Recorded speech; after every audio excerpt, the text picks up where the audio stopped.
Hi viewers, welcome to Sri Sangu Chakkaram channel. பார்த்தீங்க அப்படின்னா காலம் போடுறப்ப இது மாதிரி வைப்ரேட்டர் நல்ல லாங்கான ஒரு வைப்ரேட்டர் வச்சு ஃபுல்லாக காலம் வரையும் அடி வரையும் நம்ம வைப்ரேஷன் போடணும். அப்போ தான் காலம் இறங்கும். இது மாதிரி நீங்கள் காலம் போட்டு முடிஞ்சோடனே இதில் கொஞ்சம் ஏதாச்சும் ஹனிகோம் இது மாதிரி பிரச்சனை வரும். அது மாதிரி நேரத்தில் உடனே அடுத்த நாளே இது பிரித்த உடனே நீங்கள் இதை பூசிடணும். உள்ளார ஆயில் தடவி இருக்கணும். அப்போ தான் காலம் அந்த ஷீட்டை பிரிக்கிறதுக்கு காலத்துக்கு முன்னாடி வச்சுருந்தோம்ல சென்ட்ரிங் ஷீட்டு, அதை பிரிக்கிறப்ப எந்த பிரச்சனையும் இல்லாமல் கரெக்டாக பிரிக்க முடியும்.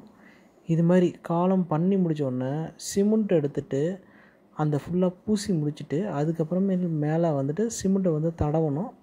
தடவி இதை ஸ்ட்ரென்த் பண்ணணும். அடுத்தது ஏதாச்சும் கேப் இருக்கா, கீழே ஏதாச்சும் ஷூ போட்டதில் அதோட பிரச்சனை இருக்கான்னு சொல்லிட்டு திரும்ப வெரிஃபை பண்ணிக்கணும்.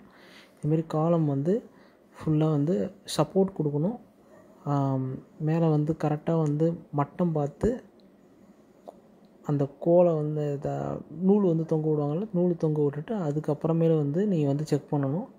மேலேயும் நூல் கட்டணும் கரெக்டாக இருக்கான்னு சொல்லி பார்த்துட்டு. அதுமாரி நீங்கள் கீழே அந்த காலத்தோட சைடு வாக்கு எல்லாத்தையுமே ஃபுல்லாக பார்த்துக்கணும்.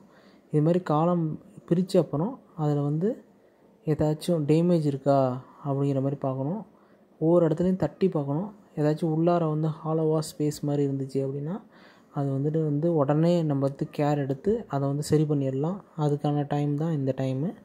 இது ஸ்டெப்ஸ்க்கு எப்பயுமே காலம் சின்னதாக இருக்கணும். ஏன்னா டாக் லெக் ஸ்டேர் கேஸ் போட போகிறோம். அது மாதிரி போடுறப்ப இது ஸ்டெப்புக்கான காலம் கம்மியாக இருக்கணும். அதுமாரி பிரித்து அந்த இது போடுற அந்த போல்ட்டெல்லாம் பிரிச்சுட்டு அப்புறம் ஃபுல்லாக கன்சாலிடேஷன் பண்ணிகிட்டே இருக்கணும். அடுத்தது பார்த்திங்க அப்படின்னா க்யூரிங் ரொம்ப ரொம்ப முக்கியமான ஒரு விஷயம். க்யூரிங் எவ்ரி 2 hours ஒரு சாக்கு போற்றி அதை பார்த்துட்டே இருக்கணும்.